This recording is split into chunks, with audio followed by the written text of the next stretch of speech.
Olá, aqui é Ana Coé para a leitura da Bíblia 365. Hoje é dia 27 de abril, dia 117. A nossa leitura ela se divide em 4 partes: Antigo Testamento, Novo Testamento, Salmos e Provérbios. O objetivo é que possamos juntamente fazer um devocional da palavra para nos conectarmos espiritualmente e principalmente nos fortalecermos na fé pelo ouvir da palavra. Te convido a escolher um local confortável e de preferência em silêncio, para que você possa desfrutar deste momento em Cristo. E na autoridade que há no nome de Jesus, peço ao Espírito Santo que transbordem os nossos corações, tornando-os ensináveis, para que possamos receber as revelações da leitura de hoje. Amém e amém e amém. Lembre-se de se inscrever no canal, curtir esse vídeo e ativar o sininho para receber as notificações diárias. E compartilhe com os irmãos para que possamos expandir o Evangelho por todas as nações. Mateus 24:14. No Antigo Testamento, Juízes capítulo 7, versículo 1. Então Jerubaal, isto é, Gideão, se levantou de madrugada, e todo o povo que com ele estava, e acamparam junto à fonte de Arode, de maneira que o arraial dos midianitas ficava ao norte deles no vale, perto do monte de Moré. O Senhor disse a Gideão: é demais o povo que está com você, para eu entregar os midianitas nas suas mãos. Israel poderia se gloriar contra mim, dizendo: a minha própria mão se livrou. Portanto, anuncie ao povo o seguinte: quem estiver assustado e com medo, saia da região montanhosa de Gileade e volte para casa. Então, 22.000 homens voltaram e 10.000 ficaram. Então o Senhor disse a Gideão: ainda há povo demais. Faça-os descer até as águas, e ali eu os provarei para você. Aquele de quem eu disser, este irá com você, esse de fato irá com você. Porém, todo aquele de quem eu disser, este não irá com você, esse não irá. Gideão fez com que os homens descessem até as águas, até então o Senhor lhe disse: todos os que lamberem a água com a língua, como faz o cachorro, estes você pode pôr à parte, separando-os daqueles que se ajoelharem para beber. O número dos que lamberam, levando a mão à boca, foi de 300 homens, e todos os outros se ajoelharam para beber a água. Então o Senhor disse a Gideão: com estes 300 homens que lamberam a água, eu livrarei vocês, e entregarei os midianitas nas suas mãos. Diga a todos os outros que voltem para casa. Os 300 homens pegaram as provisões e as trombetas dos outros. Gideão mandou todos os homens de Israel, cada um à sua tenda, porém reteve consigo os 300 homens. O arraial dos midianitas estava abaixo dele no vale. Naquela mesma noite, o Senhor lhe disse: levante-se e ataque o arraial, porque o entreguei nas suas mãos. Se você ainda estiver com medo de atacar, desça ao arraial com o seu ajudante Pura, e ouça o que eles dizem. Então você ganhará coragem e atacará o arraial. Gideão desceu até a vanguarda do arraial com seu ajudante Pura. Os midianitas, os amalequitas e todos os povos do Oriente cobriram o vale com uma nuvem de gafanhotos. Os camelos deles eram uma multidão inumerável, com a areia que está na praia do mar. Quando Gideão se aproximou, eis que certo homem estava contando um sonho ao seu amigo. Ele dizia: Tive um sonho.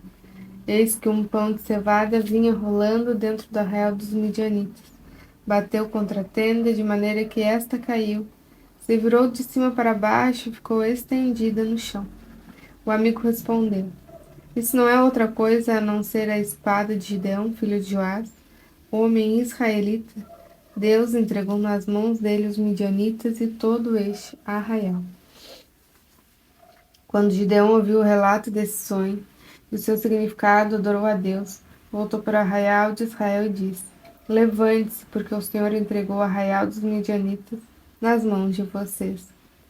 Então repartiu os 300 homens em 3 companhias e entregou a cada homem uma trombeta e um cântaro vazio, como uma tocha dentro dele, e disse-lhes: Olhem para mim e façam como eu fizer. Quando eu chegar às imediações do arraial, assim como eu fizer, façam vocês também. Quando eu tocar a trombeta e todos os que comigo estiverem, então vocês tocarão a sua trombeta ao redor de todo o arraial e dirão: Pelo Senhor e por Gideão. Gideão e os 100 homens que estavam com ele chegaram às imediações do arraial por volta da meia-noite, tempo após a troca das guardas. Tocaram as trombetas e quebraram os cântaros que tinham nas mãos. Assim, as 3 companhias tocaram as trombetas e despedaçaram os cântaros. Seguravam a tocha na mão esquerda e a trombeta na mão direita e gritavam: Uma espada pelo Senhor e por Gideão. E cada um permaneceu no seu lugar ao redor do arraial. Todo o exército dos midianitas começou a correr, a gritar e a fugir. Ao soar das 300 trombetas, o Senhor tornou a espada de um contra o outro, e isso em todo o arraial que fugiu em direção a Zebererá, até Bet-Sita, até a divisa de Abel-Meolá, perto de Tabate. Então os homens de Israel, de Naphtali, de Asser e de todos os Manassés foram convocados e perseguiram os midianitas. Gideão enviou mensageiros e todas as montanhas de Efraim, dizendo: Desçam para atacar os midianitas e impedir que eles passem pelas águas do Jordão até Bet-Bará. Assim, todos os homens de Efraim foram convocados, e eles cortaram a passagem dos midianitas pelas águas do Jordão até Bet-Bara, e prenderam 2 príncipes dos midianitas, Oreb e Zeeb. Mataram Oreb no rochedo de Oreb e mataram Zeeb no lagar de Zeeb. Perseguiram os midianitas e trouxeram a cabeça de Oreb e a cabeça de Zeeb a Gideão, do outro lado do Jordão. Então os homens de Efraim disseram a Gideão: Que é isto que você fez conosco, não nos chamando quando foi lutar contra os midianitas? E discutiram fortemente com ele, porém ele lhes disse: Que mais fiz eu agora do que vocês? Não é fato que os poucos cachos de uvas deixados por Efraim são melhores do que toda a colheita de Abiezer? Deus entregou nas mãos de vocês os príncipes dos midianitas, Oreb e Zeeb. O que pude eu fazer em comparação com o que vocês fizeram?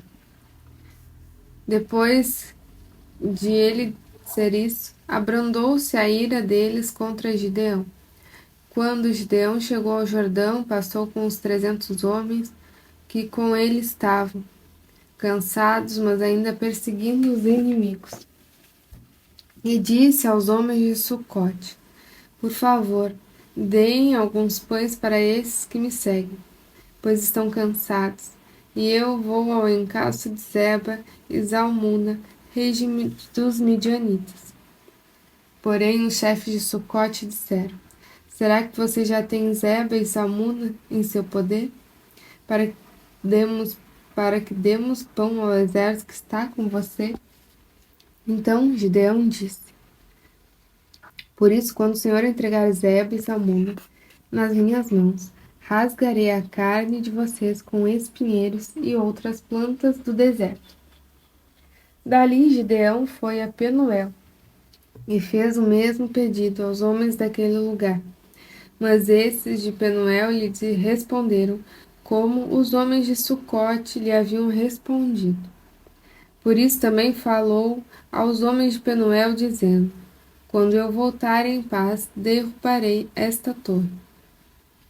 Ora, Zebe e Zalmuna estavam em Carcor, com os seus exércitos, uns 15.000 homens, todos os que restaram do exército de povos do Oriente, pois 120.000 homens que puxavam da espada tinham sido mortos. Gideão foi pelo caminho dos nômades a leste de Noba e Jogbeá, e atacou aquele exército de surpresa. Zebe e Salmuna fugiram, mas Gideão os perseguiu. Ele prendeu os 2 reis dos midianitas, Zebe e Zalmuna, e deixou todo aquele exército em pânico. Quando Gideão, filho de Joás, voltou da batalha, pela subida de Heres, prendeu um moço de Sucote e lhe fez perguntas. E o moço deu por escrito o nome dos chefes e anciãos de Sucote, 77 homens. Então Gideão foi falar com os homens de Sucote e lhes disse: Vejam, aqui estão Zebe e Zalmuna, a respeito dos quais vocês zombaram de mim, dizendo: Será que vocês já têm Zebe e Zalmuna em seu poder, para que demos pão aos seus homens cansados? E prendeu os anciãos da cidade. Pegou os pinheiros e outras plantas do deserto, e com eles deu severa lição aos homens de Sucote. Derrubou a torre de Penuel e matou os homens da cidade. Depois perguntou a Zebe e a Zalmuna: Como eram os homens que vocês mataram em Tabor? E eles responderam: Como você, assim eram eles. Cada um se parecia com o filho de rei. Gideão disse: Eram meus irmãos, filhos de minha mãe. Tão certo como vive o Senhor, se vocês os tivessem deixado com vida, eu não mataria vocês. E disse a Jeter, seu primogênito: Levante-se e mate-os. Porém o moço não arrancou da sua espada porque teve medo, pois ainda era jovem. Então Zebe e Zalmuna disseram: Venha você mesmo e nos mate, pois o homem é conhecido por sua valentia. Gideão foi, matou Zebe e Zalmuna, e pegou os ornamentos em forma de meia-lua que estavam no pescoço dos camelos deles. Lucas capítulo 23, versículo 3.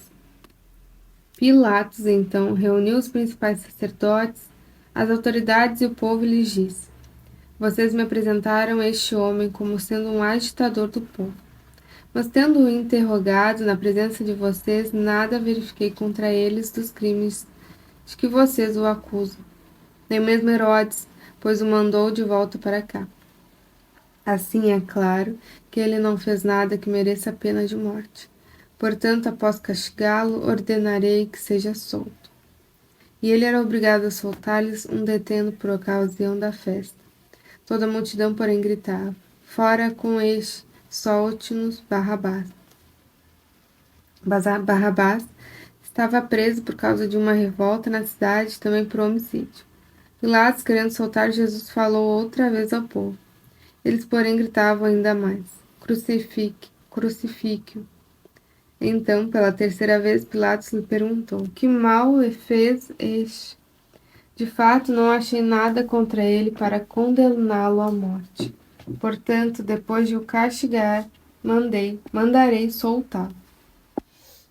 Mas eles insistiam com grandes gritos, pedindo que fosse crucificado, e o clamor deles prevaleceu. Então Pilatos decidiu atender-lhes o pedido. Soltou aquele que estava encarcerado por causa da revolta e do homicídio a quem eles pediam, e, quanto a Jesus, entregou-o à vontade deles.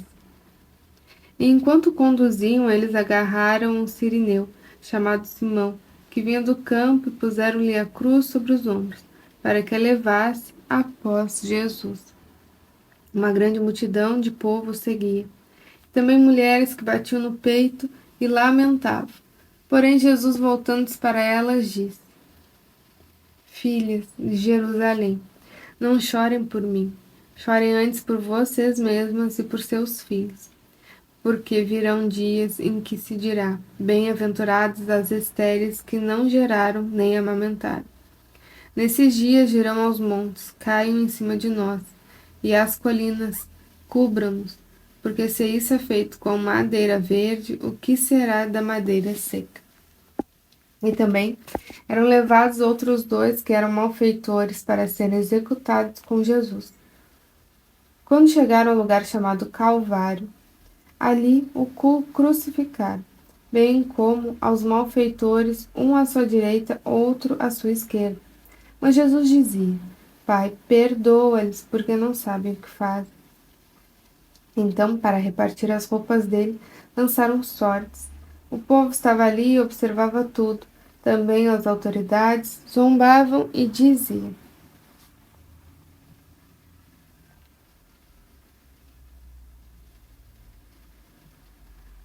salvou os outros, que salve a si mesmo, se é de fato o Cristo de Deus, o escolhido.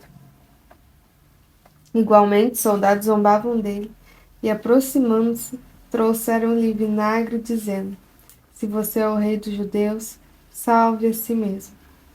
Acima de Jesus estava a seguinte inscrição: este é o rei dos judeus. Um dos malfeitores crucificados blasfemava contra Jesus, dizendo: você não é o Cristo? Salve a si mesmo e a nós também. Porém, o outro malfeitor o repreendeu, dizendo: você nem ao mesmo teme a Deus, estando sob igual sentença? A nossa punição é justa, porque estamos recebendo o castigo que os nossos atos merecem. Mas este não fez mal nenhum. E acrescentou: Jesus, lembre-se de mim quando você vier no seu reino. Jesus lhe respondeu: em verdade lhe digo que hoje você estará comigo no paraíso. Salmos 97. Reina o Senhor, alegre-se a terra, exultem as muitas ilhas, nuvens e escuridão o rodeiam, justiça e juízo são a base do seu trono. Adiante dele vai um fogo que consome os inimigos, e ao redor os seus relâmpagos iluminam o mundo, a terra os vê e estremece. Os montes se derretem como cera na presença do Senhor, na presença do Senhor de toda a terra.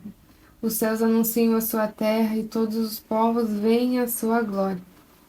Sejam envergonhados todos os que adoram imagens de escultura, os que se gloriam de ídolos. Todos os deuses prostrem-se diante dele. Sião ouve e se alegra, as filhas de Judá exultam, por causa da tua justiça, ó Senhor. Pois tu, Senhor, és o Altíssimo sobre toda a terra. Tu estás muito acima de todos os deuses. Vocês que amam o Senhor odeiam o mal. Ele protege a vida dos seus santos e os livra das mãos dos ímpios. A luz se difunde para o justo e a alegria para os retos de coração. Alegre-se no Senhor, ó justos, e deem graças a seu santo nome. Salmo 98. Cantem ao Senhor um cântico novo, porque ele tem feito maravilhas. A sua mão direita e seu braço santo lhe alcançaram a vitória. O Senhor fez notória a sua salvação, manifestou a sua justiça diante dos olhos das nações. Lembrou-se da sua misericórdia e da sua fidelidade. Para com a casa de Israel, todos os confins da terra viram a salvação do nosso Deus. Celebrem com júbilo ao Senhor todos os moradores da terra. Gritem de alegria, exultem e cantem louvores. Cantem com harpa louvores do Senhor, com harpa e voz de canto, com trombetas e ao som de buzinas. Exultem diante do Senhor que é Rei. Ruja o mar e a sua plenitude, o mundo e os que nele habitam. Os rios batam palmas e juntos cantem de júbilo os montes. Na presença do Senhor, porque ele vem julgar a terra. Julgará o mundo com justiça e os povos com retidão. Provérbios capítulo 14, versículos 7 e 8. Fuja da presença do insensato, porque nele você não encontrará palavras de conhecimento. A sabedoria do prudente é entender o seu próprio caminho, mas a insensatez dos tolos é enganadora. Terminamos mais uma leitura diária, muito grata por este momento. Lembre-se de compartilhar esse vídeo para que mais pessoas alcancem a palavra do Senhor. Tenha um extraordinário dia. Deus abençoe você e a sua família. E até amanhã.